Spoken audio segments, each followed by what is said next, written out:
Ahojte, ja som Robi a toto je iChat blogové video. V rámci organizácie Happy Sailor sa malý tím vydal na týždňovú plavbu na jachte. Počas cesty udržiavali kontakt pomocou rádií E350, ale nepoužívali ich len počas jazdy v autách, ale neskôr aj na chorvátskom pobreží medzi plachetnicami. Takto budú komunikovať.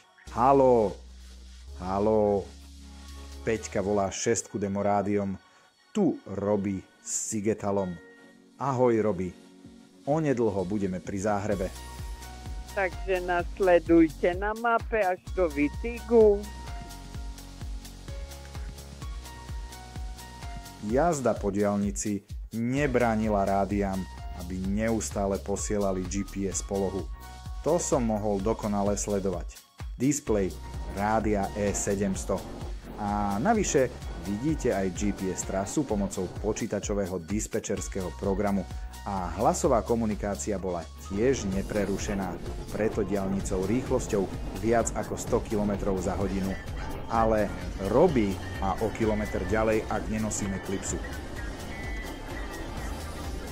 22 km je ešte do prístavu, 25 minút. Ráno sme vyrazili o 6. Cesta trvala približne 8 hodín. Hodinu sme stáli na malom hraničnom prechode. Tu je už dobré počasie. 26 stupňov. Onedlho vyjde aj slnko. Koniec. Po príchode do Kek Hetobe krátke zbalenie, odpočinok a pomaly vyplávali dve lode.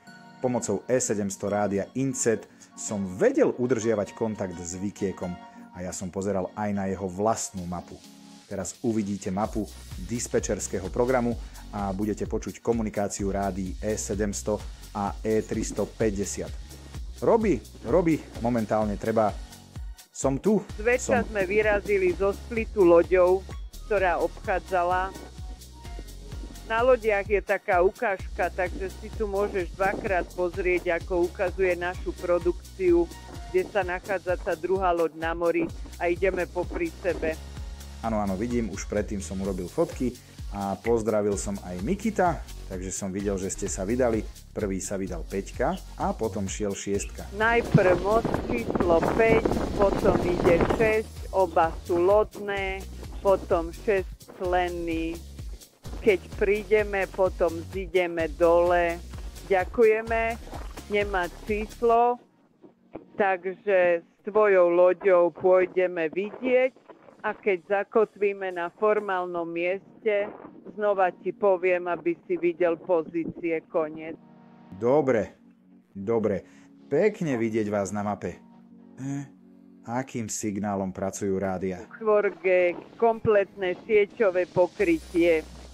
Dokonca aj v parkoch kompletné sieťové, takže pri ďalšom rozmachu... Dobre, OK. Tak dobrú noc. Dobrú noc vám. Choďte smerom k 12 hodinám a tam je to, kde teraz prichádza tá malá motorová loďka, tam sa oplatí stretnúť kotvu, kde má byť. Takže vzplanuli, to sa snažia vsadiť. Poď len ujo, Gabi. Počujem ťa. Nebolo by tam lepšie, kde ste boli, len trochu dopredu? Skúsim sa tam vrátiť. Takto urobte tam. Ten vrch veľmi buchoce, deti, ťahajte na tom. OK, ťahajme na tom. Sme tu, práve kotvíme. Kotva je už dole. Ako ste mohli počuť, takáto kvalitná rečová komunikácia prebiehala na VHD rádiách, takže pokrytie so 4G signálom bolo dokonalé aj pri chorvátskom pobreží a medzi ostrovmi.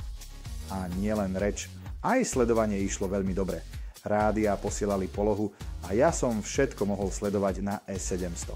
Echat rádiám nebol prekážkou vzdialenosť viac ako 600 km, takže dispečer v Maďarsku a na chorvátskom pobreží Happy Sailor Plachetnice mohli medzi sebou v pohode komunikovať, rovnako ako lode vedľa seba komunikujúce s bežnou vysielačkou. Takže veľká vzdialenosť, rýchla komunikácia, výčet